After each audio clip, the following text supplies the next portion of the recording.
Let's move on to the final team, which was also fascinating, maybe morbidly so. The Sacramento Kings. Let me throw them up on the screen before I go through them. So they signed Mike Brown to a 4-year contract to be their new head coach. They drafted Keegan Murray at number 4. They traded number 37, Jaden Hardy, to Dallas for 2 second-rounders, one in 2024, one in 2028. They traded Kevin Huerter to the Hawks. Now, if you're watching this on the screen, I'll change it live. They acquired. Oh my God, my typo's here. I'm fixing it when no one else is going to see it. They acquired Kevin Huerter from the Hawks for Maurice Harkless, Justin Holiday, and a 2024 first-round pick that is lotto protected in 2024, top 12 protected in 2025, top 10 protected in 2026, then turns into a 2026 second. Trey Lyles picked up his player option. They signed Malik Monk to a 2-year, $19.4 million deal. They signed Shima Moneke to a 2-year, $2.7 million deal. It guarantees on January 10th, second year non-guaranteed. They signed Matthew Dellavedova to a partially guaranteed 1-year vet minimum contract. They signed Kent Bazemore to a vet minimum contract. They signed Sam Merrill to a 2-year, $3.8 million deal. That guarantees on January 10th, second year is non-guaranteed. They signed KZ Okpala to a 2-year deal. I could not find info on the exact cost. They signed Nahimis Keita to a 2-way contract. Notable exits, Damian Jones signed with the Suns, Dante DiVincenzo signed with the Warriors, and Jeremy Lamb and Josh Jackson remain unsigned. Grant, what grade did you give your Sacramento Kings? Don't saddle me with the Kings. They would want me though, because all they want are things and people that are associated with the Warriors. So I would be very much on their list.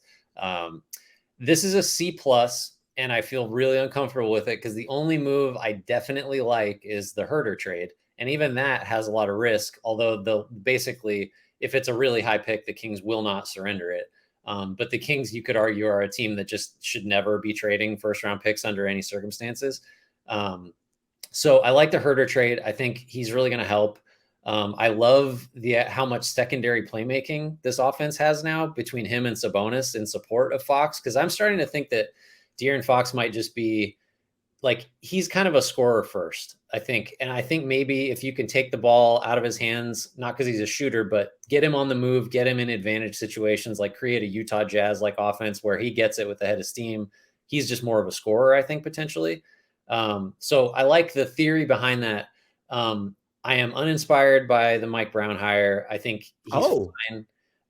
I just think he has not impressed me as a head coach. He's been a great assistant. Like, that's all I feel confident saying about him. And a super good guy. And I think the Warriors' luster really mattered a lot for the Kings because they care about that. So the Keegan Murray pick looked way better in Summer League than I thought. I'm still not ready after just a Summer League session, basically, to say that was the right pick over Jaden Ivey. I'm always going to want to guard over a forward. And I just still have questions about Murray athletically, defensively, if he's more than like really going to be like a spot shooter. I don't know yet. So it's a C+, basically because of Huerter. Monk is fine, but this, again, like zooming all the way out, this offense could be very good and this team could be very exciting. This team's defense has been absolutely terrible forever, and they did nothing to address that. So unless you're a top 5 offense in the league, you're not making the playoffs. You're going to get bounced at best in the first round of the play-in, and you're done. So big picture, there's just like such a one-way construction to this team that makes it almost impossible for them to win more than they lose. I give them a B- because I feel like Mike Brown is going to at least care about defense, and that's going to help them in the long run with this personnel. And I like that. I agree with you. The long-term vision, it just doesn't feel aimless. They've decided, let's surround Sabonis and De'Aaron Fox with a shit ton of shooting. And there are worse models to go. I'm a bigger believer in Keegan Murray than you. I think the motion shooting is there for him. I still don't know how I feel about him athletically on defense, and they need him to be like good on like him and Harrison Barnes and Davion Mitchell are like the backbone of their defense at this point.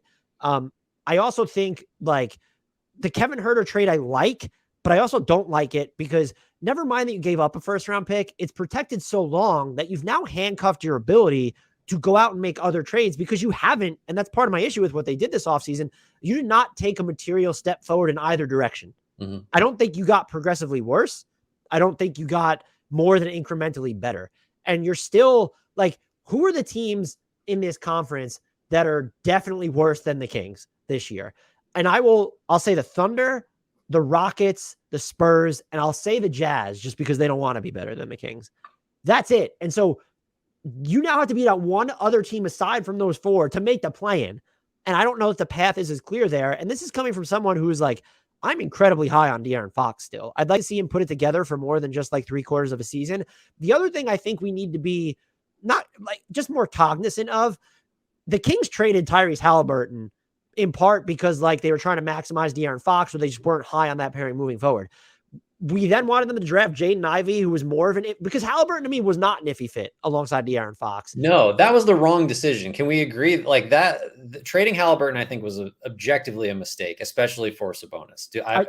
I do think it was a mistake, but to me, it doesn't. And the fit with Sabonis and Fox was better than I expected offensively, and that, of course, doesn't come into play here. I'm almost saying like I couldn't, even if I thought Jaden Ivey is going to be the better player, I'm honestly not sure. We would have like killed the Kings because they just got rid of Halliburton, who was a cleaner fit next to Fox than Jaden Ivey ever would have been. So I would have killed them. I wouldn't have killed them because I think picking Ivy would have been the right decision. I think they've just made the wrong decision twice in a row, basically. That's fair.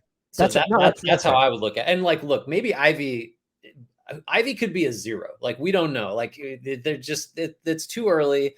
Like, but I just thought that like moving Halliburton was wrong, and then not drafting Ivy was wrong. I think I feel really confident about the first one, and I guess we'll see on the second.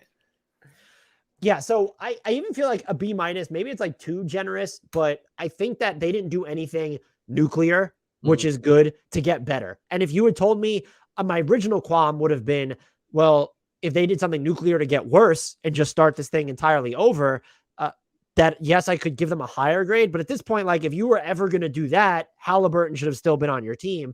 And there still feels like a lack of innovation here, because I do feel like they're so concerned with ending the playoff drought in any sort of context that they would be satisfied with being 9th. And it's like, that doesn't do it for me when you traded someone like Halliburton.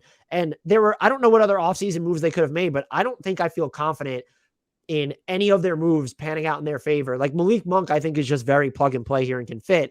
Does he maximize this roster in the context of the playoff discussion? No. Again, the Kevin Huerter thing, very good.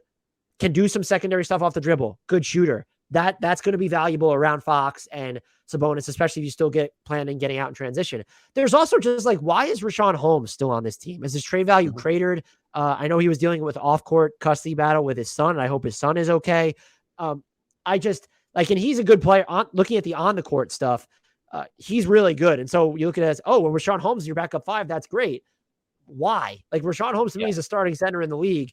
So there does still feel like not an aimlessness, but a failure to put together something here. But I just like, nothing was detrimental and relative. And there was stuff to like actually like or be like, I'm okay with the Brown signing. I like the vision with Murray. I like that Monk just like can really give you that blast of shooting and just like even some downhill shooting, like not get to the rim, but the stop and pops there. But I'm not high on them to make the playoffs next season, which is why maybe I was too generous, but I ended up at a B-.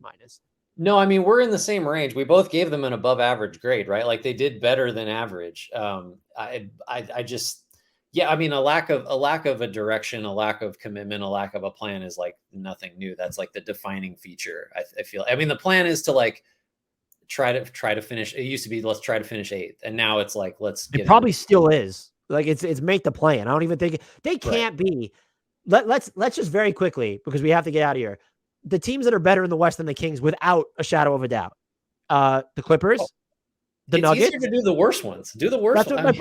I'm just saying, but like, I would say there's definitely 6. There's the Clippers, the Nuggets, the Warriors, the Suns. I would probably throw the Timberwolves. They're definitely better than the Kings there at this point. 100%. My spiciest take might be that the Kings have a better chance of being better than the Mavericks than the Pelicans. So just to go through, like, so I think depending on what happens with the Lakers, no question, The Thunder, Rockets, and Spurs will be worse than the Kings. And if I they're would not, argue that there is a question about the Thunder because I think that they're the next title team, but please carry on. You know what? That's actually not crazy. I would say that it is catastrophic if the Kings finish behind any of those four teams. Just total disaster.